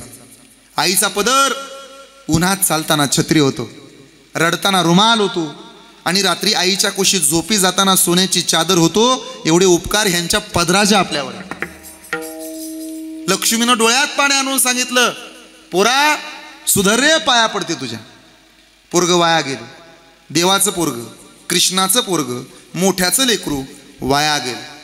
मिशी काढून टाकली, साडी घातली, ऐकता ना आपण, मेकअप केला, पायामध्ये जोडवी, पैंजण, हातात बांगड्या, सगळं हुबेहूब, पोटाला चिंध्या बांधल्या आणि साधूच्या पुढे गेला. महाराज आहे ना तुम्ही? हा, सांगा म्हणे मला काय होईल. माणसानं कुणाचीही दिल्लगी करावी, साधूची चेष्टा कधी करू नये. कुणालाही त्रास द्यावा, साधूला का त्रास द्यावा? तो काय तुमच्या आद्यात मध्यात आहे म्हणून त्रास देता? पण महाराज खरं सांगू रोहिदास बाबा, तुम्हाला मला सर्वाला का त्रास आहे माहिती आहे? आपलं जगणं काजव्यासारखं आहे. दिनेश महाराज, आपण काजवे आहोत. नसल कळतं सोपं करतो. ऐका बरं बसलेले जाते गावकर. काजवा चमकत होता आणि साप त्याच्या पाठीमागं लागला होता. काजवा डेरिंगबाज होता आमच्या किरणदादासारखा. काजवा थांबला, हो, सापाला जयहरी घातला. म्हणे जयहरी काय? मी गावातला, तू पण गावातला. बरोबर. मी एवढासा, तू एवढा लांब. हा, मी तुझ्या आद्यात नाही मध्यात नाही, कधी तुझ्या वाटेवर आहे का? साप म्हणे बरोबर आहे. मी तुझ्या वाकड्यात नाही, माझा तुला कोणता त्रास नाही, मग मला गिळायला का टपला? साप म्हणे तू चमकतो ना. हे कळतंय ना काजव्यांनो? असे बरेच साप तुमच्या मागे लागलेत. का माहित आहे? तुम्ही चमकता. ज्या दिवशी तुम्ही चमकायचं बंद व्हाल चंद्रकांत बाबा, त्या दिवशी गावातले साप सोडा, सरडा पण आपल्या मागे येणार नाही. मग साप मागे लागला म्हणून काय चमकायचं बंद करावं? साधू पुढे आला, देवाचा पोरगा आहे म्हणून सांगतो, माझी चेष्टा करू नको. नाही पण महाराज आहे ना तुम्ही, सांगा म्हणे मला काय होईल? राग आला साधूला. साधू म्हणले जा, मुसळ होईल. मुसळच बाहेर पडलं आणि त्याच मुसळानं कृष्णाचं खानदान संपवलं. पाणी पाजायला माणूस उरला नाही. आपलं तर ढाब्याहून धरून आणावं लागते. बी चांगलं होतं, फळ. मग कसं म्हणतात शुद्ध बीजापोटीन फळे रसाळ गोमट? प्रकार 3. कधी कधी बी वाईट असतं पण फळ चांगलं. बाबा नामस्मरण करा. नाही करणार, माझं ब्रीद आहे. नाम घेऊन दे देवाचे, हे ब्रीद हिरण्यकश्यपाचे. येरू म्हणे काष्टी, पाशानी सकळी, आहे वनमाळी, जेते तेते विठ्ठल विस्तारी लाजनी. बाबा तो नाही कुठं, तो नाही ऐसा ठाव, उरला से कवन, सर्वत्र संपूर्ण गगन जैसे. तो नाही कुठं बाबा? काय रे, त्या समोरच्या खांबात आहे का तुझा देव? आहे बाबा. मी प्रयोग करू? करा बाबा. काय करू? घाला त्या खांबावरती लात, निघेल त्यातून बाहेर देव. अहो प्रयोग तर करा. परिणाम खांबावरी लात मारिले दुर्जने, खांबावरी लात मारिले दुर्जने.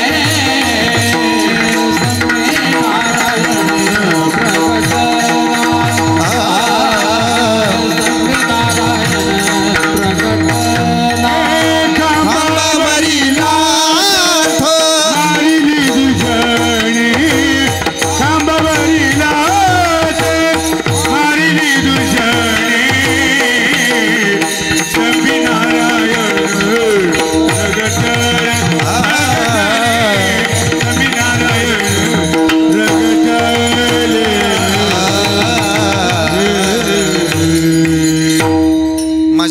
प्रकट तुम्हाला अहंकाराच्या खांबावर लात मारा. प्रगट होणार सावळ परब्रह्म असेल. अहंकार गेला आणि तुका म्हणे देव झाला. कधीतरी अहंकाराच्या खांबावर लात मारत जा. सोडून दे अहंकार. ह्या बोटाला अजिबात किंमत नाही महाराज. हे लई चांगलं आहे, झुकतं सगळ्या पुढे एक एका साह्य करू म्हणतं हे. म्हणून आजही कशाला किंमत आहे? सातबाऱ्यावरती काय लागतो?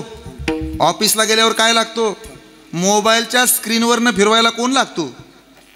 माझी विनंती आहे, जेवढा तुमचा उजव्या हाताचा अंगठा मोबाईलच्या स्क्रीनवरून स्क्रोल होतो, यापेक्षा 50% जरी जपाच्या माळेवरनं फिरला तरी परब्रह्म भेटल्याशिवाय राहणार. सरकवायचा जमाना आहे, पण तरी हे चांगलं आहे. झुकतंय ना बिचारं, सगळीकडे असतं. कीर्तनाला गेलं तरी असं दंडवत घालतं, बसतं, नम्र आहे. शेलय आगाव आहे, पकवाजा वाचलं तरी मारक्या म्हशीसारखं बसतं. याला लय किंमत नाही, मग गिनत नाही कोण. हे मधलं बोट तर बायाने मिस्त्री घासायला ठेवलं, हे जरा त्यातली त्यात बरं आहे. ह्या बोटाबद्दल न बोललेलं बरं, कशातच नसतं ते. बी वाईट होतं, फळ चांगलं. हिरण्यकश्यपू बी आहे, भक्त प्रल्हाद नावाचं त्याच्याच पोटी जन्माला आलेलं गोड फळ आहे. सत्वर उच्चार. जगातलं पहिलं डोहाळ जेवण कयादूचं झाले, आणि पहिल्या डोहाळ जेवणाला कीर्तन झाले श्रीनारदाचं. प्रल्हादी बिंबला, उद्धवाला धला कृष्णदाता. आता प्रकार 4. बी पण चांगलं आणि फळ पण चांगलं असं असतं का हो? असतं बाबा. जसं कर्म तसं फळ. कशाला कर्म म्हणतात? माझ्याकडं पहा, शिकवतो. पहा बरं माझ्याकडं, सर्वजण पाठीमागचे पहा माझ्याकडं. बघताय ना, दिसतोय का मी? समोर एक आंब्याचं झाड होतं. कर्म कशाला म्हणतात हे साधं सांगतो, उदाहरणं देऊन तुम्हाला. तुमच्या जवळची उदाहरणं देतो. त्याला एक आंबा लागला होता, पाहिलाय का कधी? अरे आंबा पाहिला असेल ना, का म्हणून निडबक पाडाला पिकलाय. आंबा पाहिला डोळ्यानं. आंबा कोणी पाहिला? बोला बोला, आंबा पाहिला. अरे बोला ना, आंबा पाहिला. पाणी सुटलं, तिथपर्यंत नेला आपल्या, तोडला, खाल्ला, चव कळाली, भरलं, आणि कामच्या आंब्याचा आंबा तोडला म्हणून विष्णू साहेबांना मारलं, मार खाल्ला. पाठीनच का? काय आद्यात ना मध्यात पण खाल्ला मार. मग पाठीला लागलं पण पाणी आलं डोळ्याला. डोळ्यालाच पाणी का? आंबा पाहिला होता म्हणून रडावं लागलं. याला कर्म म्हणतात. जे पेरलंय ते उगवतं. आमच्या सोलापूर जिल्ह्यात बापू जाधव नावाचा एक शाहीर होऊन गेला. आमच्या फडावरच्या कीर्तनाला यायचा, बिचारा खाली बसायचा, दाढी वाढलेला चेहरा. माझ्यासोबत नेहमी असायचे ते. मला ते फार आवडायचे. सद्ग्रस्त होते, साधा होता बिचारा. चौकात बसायचा आणि गाणी म्हणायचं. एक तारीख तुम्ही ऐकलं असेल. मी त्याचं एक गीत माझ्या कीर्तनात गायलो होतो. ते इंस्टाग्रामला कोणीतरी टाकलं होतं, तर त्याला मिलियनमध्ये व्ह्यूज आल्या. तुम्ही ते ऐकलं असं. पाप करुणी पापी म्हणे, पाप करुणी पापी म्हणे, सैरा वैरा पळतैर. पाप करुणी पापी म्हणे, सैरा वैरा पळतैर. आणि काय काय केलं स भल्या माणसा, देवाला सार कळतैर. तुझी सावली तुला सोडून दूर जात नाही र. तू केलेलं कर्म वाया जात नाही र. पाप करुणी पापी म्हणे, सैरा वैरा पळतैर. आणि काय काय केलं स भल्या माणसा, देवाला सार कळतैर. वासनेत बरबटलेलं मन, व्यसनाच्या अधीन गेलेलं तन, आणि लबाडीनं कमवलेलं धन काय फायद्यात आहे? नाचणारा मोर आणि पैशाचा जोर, या दोन गोष्टी जास्त काय टिकत नाहीत. नाचून झाल्यानंतर मोराला पिसारा, आणि जगून झाल्यानंतर श्रीमंत माणसाला पसारा बांधावा लागतो. लबाडीचं धन टिकत नाही. आणि त्याने मिळवलेला पैसा, एका माणसानं मोटरसायकल चोरली, 2 व्हीलर पाहिली का रे पोरानो? 2 चाकी गाडी, मोटरसायकल. तुमच्याकडे काय म्हणतात त्याला? आमच्या सोलापूरला त्याला फटफटी म्हणतात. तुमच्याकडे काय म्हणतात मला माहीत नाही. काय म्हणतात त्याला? ते मोटरसायकल बुलट चोरली हो, आणि विकायला गेला नाशिकला. तिथं त्याला गिरायक लागलं, पण ते चोरच होतं. याला काही ओळखू नाही आलं. मग सौदा सुरू झाला, व्यवहार. द्यायची का? मग काय शोला मांडली का? चांगले आहे का? मी काय घुसून पाहिलं का? चोरीचं तर नाही ना? थोबड्यावरून काय चोर वाटलो का? द्यायचं बोला, 35,000 रुपये. कमी जास्त रुपया नाही. चावी द्या. कशाला? ट्रायल घेऊन आलो, लवकर या. जे गेलं ते पुन्हा नाही वापस आलं. मग आजूबाजूच्याने विचारलं, का हो पाटील, आता मोटरसायकलचा व्यवहार चालला होता, आम्ही मागणार होतो, चांगली होती गाडी, आमच्या मनात बसली होती, पण तुमच्या दोघाचं चाललं होतं त्यामुळे बोललो नाही. पण एक विचारू का? काय काय भावानं दिली हो? तो म्हणे, ज्या भावानं आणली त्याच भावानं दिली, रुपयासुद्धा आगाव घेतला नाही. हे लबाडीचं नाही. ऐकावं आपण. जसं कर्म असेल तसं फळ. हे शुद्ध बी आणि शुद्ध फळ आहे. महाराज सांगतात, जसं कर्म कराल तसं फळ मिळेल. मग महाराज कर्म सांगता कर्म सांगता कर्म सांगता कोणतं कर्म केलं पाहिजे, कोणतं कर्म आणि कोणतं फळ याकरता अभंगाचं ध्रुवपद. मुखी अमृताचे वाणी, मुखी अमृताचे वाणी.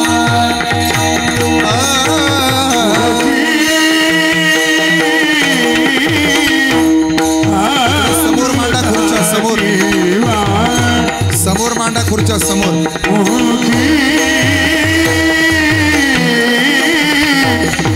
अमृताची वाणी,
अमृताची वाणी हे बी आहे आणि देह देवाचे कारणी हे फळ आहे.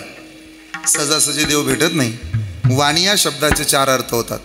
पलीकडे माझी विनंती आहे, ज्यांना जागा नाही त्यांनी तर समोर येऊन मांडी घालून बसा ना, काय हरकत नाही. उलट चांगली जागा आहे, आपण पुढं बसलात तर आनंद वाटेल. खुर्च्या मांडताना काही खुर्च्या डायरेक्ट इकडं आणून मध्ये टाका, भरपूर जागा आहे. हे पुरणार नाही, सगळं गच्च झाले. काहींना विनंती आहे, समोर येऊन बसलात तर काही खुर्च्या रिकाम्या होतील. अजून 15-20 मिनटं कीर्तन आहे. वाणी या शब्दाचे 4 अर्थ होतात. वाणी म्हणजे दुकानदार, वाणी म्हणजे कमतरता, उणीव. वाणी म्हणजे सारखेपणा, सिमिलर. आणि वाणी म्हणजे परापश्यंती मध्यमा वैखरी. मुखी अमृताची वाणी. देह देवाचे. कोणत्या देवाचे? मातृदेवो भव, पितृदेवो भव, आचार्य देवो भव, अतिथी देवो भव. हे ऐकावं आपण. कोणत्याही देवाचे. का हो? आम्ही जर असं वागलो, नेहमी मुखानं नामस्मरण केलं, भगवंताच्या कारणे आमचा देह घालवला, देवाचे झालो, समर्पण केलं, तर आमचा फायदा काय होईल का? म्हणे साधूचा झाला. कोणता? अभंगाचं 3रं चरण. सर्वांगी निर्माण, सर्वांग निर्माण, सर्वांग निर्माण, सर्वांगी निर्माण, सर्वांगी निर्माण, सर्वांग निर्माण, सर्वांग निर्माण. वाह वाह.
त्यांना देवाकडे जावं लागतं. जी माणसं आतून बदलतात देवाला त्यांच्याकडे यावं लागतं.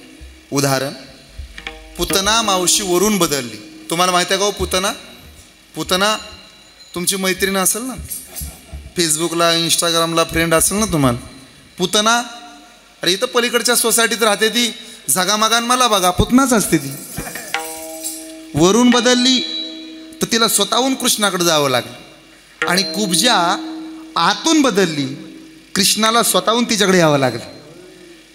शृपनका वरून बदलली, तिला नाक कापून घ्यायला रामाकडे जावं लागलं. आणि शबरी माता आतून बदलल्या, म्हातारीचं घर शोधत शोधत स्वतः रामचंद्र आले. हे माहीत असावं. मग वरून बदलावं का आतून बदला. सर्वांग निर्मळ, चित्त जैसे गंगाजळ, गंगेच्या पाण्या इतकं पवित्र असावं. गंगा दिलीप नावाच्या राजाचा पोरगा, त्याचं नाव भगीरथ. अंशुमन नावाच्या राजाचा नातू, त्यानं गंगे गंगे गंगे म्हणून हाक मारली तेव्हा आली. थांबू कुठं? सगळ्या देवाचा अपमान झाला, थांबायला कोणी जागा देत नाही. महादेवानं डोक्याच्या जटा सोडल्या, तिथं उतरली. पण भांडण लागलं पार्वतीचं आणि त्यांचं. पार्वती म्हणे मी असताना, म्हणून उजव्या बाजूला बसायचा अधिकार पोराचा गणपतीचा, डाव्या बाजूला बसायचा अधिकार हा पार्वतीचा. पण पहिली असताना दुसरी केली तर तिचा डोक्यावर बसायचा अधिकार आहे. गंगा कुठं आहे? डोक्यावर. असा राग आला पार्वतीला, महादेवालाही राग आला. महादेव क्रोधित झाले, तांडव नृत्य सुरू झालं. आणि तांडव नृत्यातून घामाच्या धारा प्रवाहित झाल्या. त्यातून जिचा जन्म झाला तिचं नाव नर्मदा. नर्म म्हणजे प्रेम, नर्म म्हणजे आपुलकी, नर्म म्हणजे स्नेह, जिव्हाळा, प्रेम देणारी नर्मदा. बापाला सोडून जात नव्हती. बापानं आशीर्वाद दिला, जा चिंता करू नको, तुझ्या क्षणाक्षणाला सोबती मी आहे. बाबा याल ना सोबत? हा. तुझ्या पात्रातून सापडणारा प्रत्येक कंकड हा महादेव म्हणून पूजला जाईल. आणि म्हणून नर्मदेच्या पात्रामध्ये सापडणारा गोटा, खडा, कंकड हा शिवलिंगाच्या ताकदीचा म्हणून पूजला जातो. जगातल्या सगळ्या नद्या आहेत, पण एकाही नदीच्या पात्रात सापडणारा दगड नर्मदेच्या कंकडासारखा नाही. लोक उज्जैनला जातात, इंदोरला जातात, ओंकारेश्वरला जातात आणि माघारी येताना शिवलिंग घेऊन येतात. वेडे आहेत का ते? महादेवानं लेकीला दिलेला आशीर्वाद आहे तो. लोकाला तिकडे जाणं शक्य नाही, म्हणून 12 वर्षांनी कुंभमेळ्याची योजना केली. अरे कमीत कमी तिथं तर जा, तिथले व्हिडिओ पहा, त्याचा आनंद घ्या. जाणवत नसेल तर साधूच्या गप्पा, साधूंचे संदेश, अध्यात्मातली विवेचनं, प्रवचनं, अध्यात्माच्या एका मोठ्या उंचीवरचा संवाद, ते व्हिडिओ पाहावेत. पण आता आपण व्हिडिओ काय पाहतो? माळा विकणारी पोरगी, अंगारोळ्या डोळ्याच्या बाया. हे पण शक्य नाही लोकाला. मग एक उपाय काढला साधून. काय? वाचे म्हणता गंगा गंगा, सकळ दोष जाती. कमीत कमी गंगा गंगा तरी म्हणा. गंगेचं नाव आपल्या तोंडातून आपसूक बाहेर पडावं म्हणून ब्रह्ममुहूर्तावर स्नान. ब्रह्ममुहूर्त माहिती आहे का? सकाळी 3:30 ते 4:30 या वेळेत केलेल्या आंघोळीला ब्रह्मस्नान म्हणतात. 4:30 ते 5:30 या वेळेत जर आंघोळ केली तर त्याला ऋषी स्नान म्हणतात. 5:30 ते 6:30 या वेळेमध्ये केलेल्या आंघोळीला मनुष्य स्नान असं म्हणतात. पण 6:30 नंतर पुढे जर आंघोळ केली तर त्याला राक्षस स्नान असं म्हणतात. बघा कुठल्या कॅटेगरीत बसलाय आज. म्हणून पात्र निर्माण केलं, तांब्याचं भांडण, त्याला नाव दिलं गंगालय. शिवाचं राहण्याचं ठिकाण शिवालय, हिमाचं राहण्याचं ठिकाण हिमालय. तसं गंगेचं राहण्याचं ठिकाण आपण केलं घंगाळ. आता ते घंगाळी राहिलं नाही, त्याच्या जागी बादल्या आल्या. आणि त्या स्टीलच्या बादल्या, त्यात आंघोळ करून करून आपल्याला बादल्या. आता काय राहिलं नाही. पण ऐका, कमीत कमी एवढं नाही जमणार, पण मन तरी त्या गंगेसारखं निर्मळ ठेवा. हे साधूला जमतं. आणि असा जर साधू कधी आपल्या आयुष्यात आलाच तर सर्व भावानं त्याच्या पायावरती डोकं टेकवावं. 3 फायदे होतात. आदिभौतिक ताप, आध्यात्मिक ताप आणि आदिदैविक ताप, हे 3 ताप निघून जातात. यात नवल नाही. अन्नदोष, ऐका बरं, तुम्ही ऐकणारी माणसं आहे म्हणून सांगतो. संगदोष, आणि स्थानदोष हे 3 दोष निघून जातात साधूच्या दर्शनानं. अन्नदोष, काहींच्या हातचं खाल्लं तर भजन करू वाटतं आणि काहींच्या हातचं खाल्लं तर रस्त्यावर पालतं पडू वाटतं. उदाहरण देतो. गावात एक चोराचा बंगला, मोठा वाडा होता. चोराच्या बायकोनं कुठं कीर्तन ऐकलं कुणास ठाऊक, बहुतेक रोहिदास महाराजांचंच ऐकलं असेल किंवा गतीर बाबाचं. कुणाला तरी जेवायला घाला, वारकऱ्याची सेवा करा. मग तिनं ब्राह्मण काकाला जेवायला बोलावलं. ब्राह्मण काका, तुमच्याकडे काय म्हणतात त्यांना? ब्राह्मण काका म्हणतात का पुरोहित म्हणतात? बोलवलं ब्राह्मण काकाला. तुमच्या गावात आहेत का? आहेत का? हां, ब्राह्मण काका आहेत ना? बोलवलं. ते जेवायला आले. जेवायला वाढायला चोराची बायको, जेवायला ब्राह्मण काका, बसायला पाठ, टेकायला पाठ, पुढे एक पाठ, त्याच्यावर पाठ, पाठ चांदीचा, मागचा पाठ चांदीचा, फुलपात्र चांदीचं, तांब्या चांदीचा, वाटी चांदीची, चमचा सुद्धा चांदीचा. मग काकाही दाबून जेवली. दाबून म्हणजे इथंही दाबायचं, इथंही दाबायचं आणि इथल्यासारखं सेम सेम कडक इथलं दबत नाही तवर दाबायचं. ढेकड दिला आणि ब्राह्मण काकाच्या लक्षात आलं घरी कोणीच नाही, चोराची बायको एकटी दिसते. बरं, मागचा पाठ चांदीचा, पुढचा पाठ, त्याच्यावरचं ताट, तांब्या, फुलपात्र सगळं नाही जमायचं, पण वाटी जमल. नजर चुकवून चोरली वाटीन, गपचूप निघाली. ज्ञानोबा तुकाराम निघून गेला, पण रात्रभर झोप नाही लागली. असं कसं झालं? मी ब्राह्मण आहे, कुणाचा सुतेचा तोडा सुद्धा चोरला नाही, पण या बाईच्या हातचं खाल्लं तर वाटी चोरू वाटली. दाल में कुछ तो काला आहे. दिवस उगवायला घरी आलं परत माघारी त्या चोराच्या. आणि दरवाजा वाजवला. दार उघडा बाई. तिनं आतूनच विचारलं, कोण? मी ब्राह्मण आहे. हा. काल जेवायला बोलवलं होतं तुम्ही? हा. भरपूर जेवलो. पाहिलं तुम्ही अखिल भारतीय उपाशी संघटनेचे अध्यक्ष असल्यासारखं जेवलात. चांगलं होतं जेवायला. हा, धन्यवाद. स्वयंपाक चांगला झालता. थँक्यू. वाटी चोरली हो तुमची? न्या, लय आहे आमच्यात. नाही, तुमच्यात असन, पण मी ब्राह्मण आहे, कधी कुणाचा सुतीचा तोडा चोरला नाही, मुठभर तांदूळ उचलले नाही, पण तुमच्या हातचं जेवलो आणि वाटी चोरू वाटली हो. एक मदत कराल काय? मी ब्राह्मण आहे, कल्पना आहे मला, असं कधी घडत नाही. मग फार मनस्ताप झाला मला वाटी चोरल्यामुळं. अहो, न्या म्हणते ना काका, किती वेळ झालं वाटी चोरली, वाटी चोरली, वाटी चोरली, 12:30 वाजत आले. एक मदत कराल काय? तुमच्या मालकाचा नवऱ्याचा बिझनेस काय हो? ती बाई म्हणली, आत या. रस्त्या उभा राहून सांगायचा बिझनेस आहे आमच्या मालकाचा. किती दिवस झालं? पोथ्या वाजता. 12 वर्ष. आमचं बी सुंदर ते ध्यान. 12 वर्ष झालं चोऱ्या करतंय, पोलिसाच्या बापाला सापडलं नाही. काकानं वाटी फेकून घातली बाईला. हे काल नव्हतं का सांगायचं? जरी होय संग तरी तो होय बाधक. या उलट एकदा वारकऱ्याच्या मांडीला मांडी लावून जेवायला बसा. अरे, पिठलं भाकरी खा, चटणी भाकरी खाल्ली ना तर आयुष्यभर भजन करू वाटतं. हा वारकऱ्याच्या संगतीतल्या जेवणाचा परिणाम आहे. हे लक्षात राहू दे. दुसरा एक ताप आहे, संगतीचा ताप आहे. काहीच्या संगतीत गेल्यानंतर भजन करू वाटतं आणि काहींच्या संगतीत गेल्यानंतर इथं दुकान कुठं आहे हो? आता तशी रस्त्यानं बरीच दुकानं झाली, पण दुकान कुठं आहे हो असं विचारू वाटतं. म्हणून संगत करलो बडो की बडत बढत बड जाय. गजके माथा अज बैठे मीठे पिडके मीठे फुलबी खाय. एवढं फक्त मराठीत सांगतो आणि थांबतो. एक हत्तीन मावशी होती जाडजोड. एक शेळी होती बारीक. हत्तीन डवलत डवलत चालायची, शेळी तुरु तुरु धावायची. मध्येच थांबली शेळी. किती हळू चालता हो, चला ना बरोबर. हत्तीनबाई म्हणाले, मला एवढंच पळायला येतं. शेळींताई नुसत्या चालत नव्हत्या, झाडाचे शेंडे हाणत होत्या. पोटच भरत नाही कुणाचं. तिले किती लाड करा तिचे, बिचारी समाधानीच नाही ती. कोण? शेळी. तिला कानातलं द्या, तिला हातातलं द्या, तिला पायातलं द्या, तिला बोटातलं द्या, तिला नाकातलं द्या, तिला गळ्यातलं करा, पण बिचारी समाधानीच नाही. कोण हो? हा, हे शेळीचं सांगतो. सवयच असते बायान आपलं ते शेळ्यांना शेंडा हाणायची. मग ते हत्तीनबाई म्हणाल्या वरची फळं खा. शेळीनबाई म्हणाल्या डोक्यावर पडला का हाताला येत नाही ना, मग इकडे या.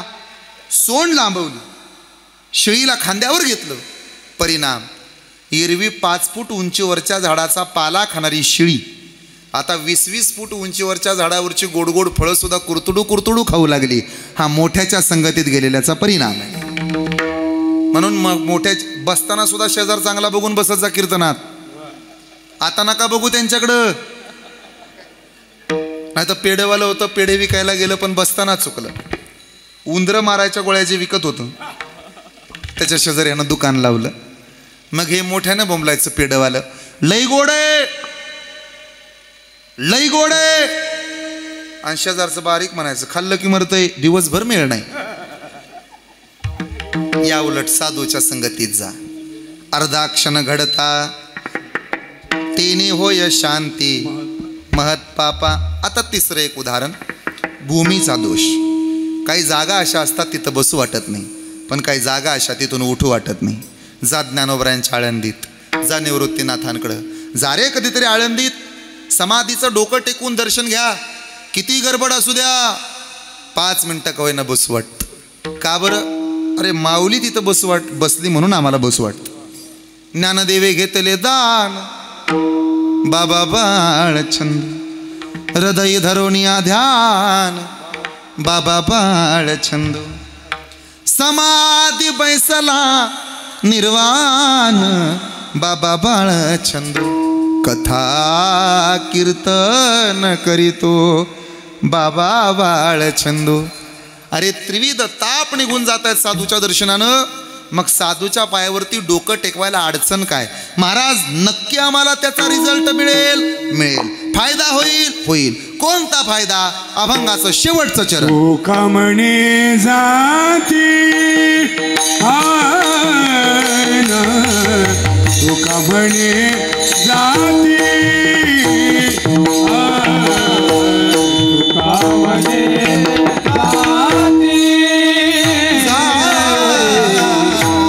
तुका म्हणे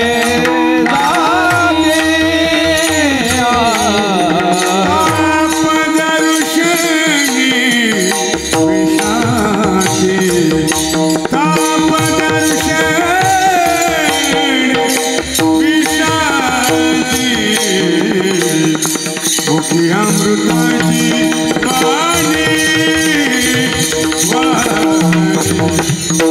अमृताची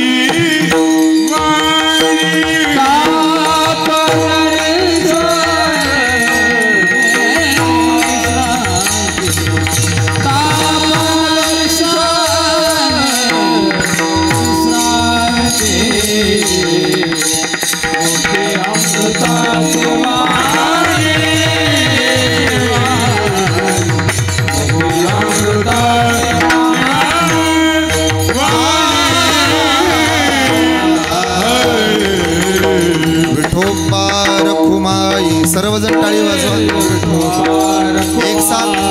सगळ्याचे हात वरती उद्या एक साथ या बरोबर. सांगू ना, 2.5 साल तक खुर्ची भी देता है, लेने पे आया तो इतना लेता है. तुकारामाकडे येता है, एकनाथ जी से मिलता है, सूरत मार्गे गुवाहाटी भी जाता है, धनुष्यबाण भी ले जाता है, घड़ी के कांटे भी घुमा लेता है, भाकरी फिरवायला लावल्यानंतर डबा भी पालता घालता है. मग वागावं कसं? मानवा तू विसरू नको तुझ्या सत्यनीतीला, हो गर्वाने तू फुगू नको आपुल्या या छातीला. तुझ्या परी भले भले मिळाले या मातीला, तुझ्या परी भले भले मिळाले या मातीला.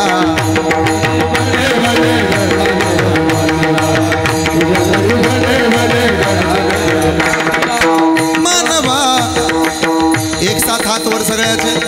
झालंय कीर्तन, येऊ द्या हात वर. जगावं कसं सांगतो.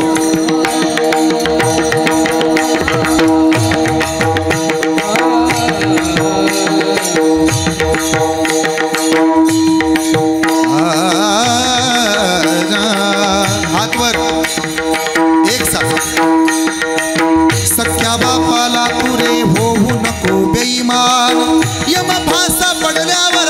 होशील तू हैराण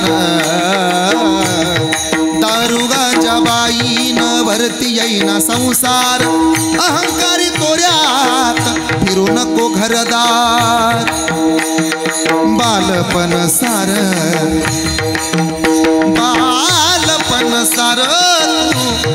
बालपण सार तू खेळण्यात घालवल तरुणपण वेड्या वासनेत घालवल बायका मुलं गणगोत सर्व इथं राहणार तुझं कर्ण वेड्या तुझ्यावर जाणार आज जवानी परितराने वाल कल्प पछताएगा आज जवानी परितराने आज जवानी परितराने वाल कल पछताएगा चढ़ता सूरज धीरे धीरे ढलता है ढल जाएगा चढ़ता सूरज धीरे धीरे ढलता है ढल जाएगा ढल जाएगा ढल जाएगा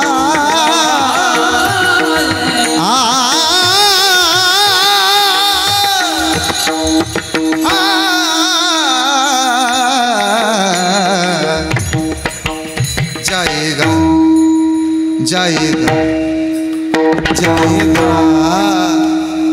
म्हणून शुद्ध कर्म करा मिळणारं फळ सुद्धा शुद्ध असेल हा संदेश देतो आणि झालेली सेवा थांबवतो.